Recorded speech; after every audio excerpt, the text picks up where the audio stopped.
લોકસભાની ચૂંટણી નજીક આવી રહી છે ત્યારે રાજ્યના કેટલાક ભાગોમાં લોકો પ્રાથમિક સુવિધાઓને લઈ ચૂંટણી બહિષ્કારના મૂડમાં લાગી રહ્યા છે ત્યારે જસદણના વાટસુરપરા વિસ્તારના વોર્ડ નંબર 2 માં ચૂંટણી બહિષ્કારના બેનરો લાગ્યા છે।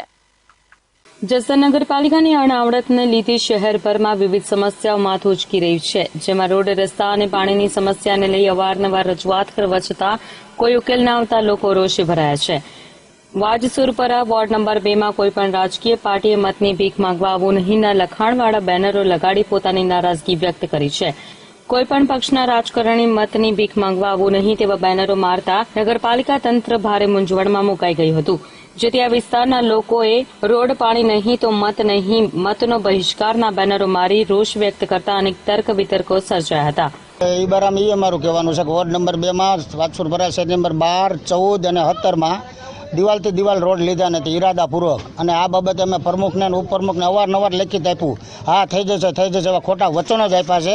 આ બેનર લાગવાનું એક જ કારણ છે, પ્રમુખ ઉપપ્રમુખના પાપે આ રોડ રસ્તા છે ને ટૂંકા લીધા છે ને 4 વાર અમે લેખિત આપ્યું, છતાં બોગરા સાહેબને બધા એમ કે થઈ જાય આવા ખોટા વચન જ આપે છે, કોઈ કામ કરવા આવતા નથી। તેથી અમે વાજસુરપરાના લોકોએ આ મતદાનનો વિરોધ કર્યો છે। એમને તમે કારોબારી ચેરમેન છો તો તમારું કોઈ ઉપકતું નથી? ના, પ્રમુખે 1 થી 30,000 સુધીની સત્તા એની પાસે રાખી છે, અમારી પાસે કોઈ પણ જાતના કામ આવતા નથી। અને પ્રમુખે સભ્યો જે રાખ્યા છે તે પટેલ સમાજના રાખ્યા છે, જેથી અમારી મિટિંગમાં પણ હું એની ભેગો ભ્રષ્ટાચારમાં સામેલ ન થાવ, જેથી મિટિંગમાં પણ આવવા દેતા નથી પ્રમુખ અને ઉપપ્રમુખ। તો હવે તમે શું કરશો? અમારા રોડ રસ્તા શરૂ થઈ જાય કામ ત્યાર પછી અમે મતદાન કરશું, કે આવું અમે મતદાનનો બહિષ્કાર વોર્ડ નંબર 2 ના લોકો કરીએ છીએ। અમારે પાણીની સમસ્યા છે અને પાણી અને રોડ રસ્તા, આ રોડ રસ્તામાં ગેરરીતિ ચાલે છે, કોઈ ધ્યાન દેતું નથી। આડેધડ ખાવડા પડી ગયા છે અને જેમ ફાવે એમ ડામર રોડ કરી વ્યા ગયા છે, તો આનો કોઈ નિકાલ થાય એમ છે નહીં। અમે 2-3 વખત રજૂઆત કરી છે, કોઈ પાછું ઓળું જોતા નથી। અને અમે કેબિનેટ મંત્રી જે બનાવ્યા છે બાવળિયા સાહેબને, તો એ એમ કહે છે અમને જેવા મત દીધા છે એવું તમારું કામ થાય છે। તો અમે આ હીરો બનાવ્યા છે, શું હાટું હીરો બનાવ્યા? હીરો ખરો પણ લાખનો હીરો, આ ગામમાં એની કિંમત નથી, એની શું કરવું બોલો? હવે તમે કદાચ આગળની કાર્યવાહી શું કરશો? તમારે કોઈ આનું નિરાકરણ નહીં?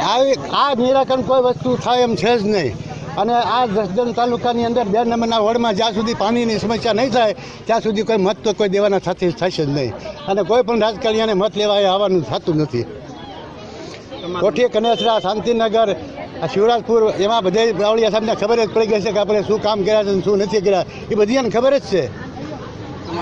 આજથી બાવળિયા સાહેબે નકરા કોળી સમાજનો ઇસ્તેમાલ જ કર્યો છે, દુરુપયોગ જ કોળી સમાજનો કર્યો છે। અમારી કોળી સમાજની જનતા એવી ભોળી છે, તો બાવળિયા સાહેબે જેમ કીધું એમ કર્યું છે, એ પ્રમાણમાં બાવળિયા સાહેબે કોઈ કાર્યકામ કર્યા નથી।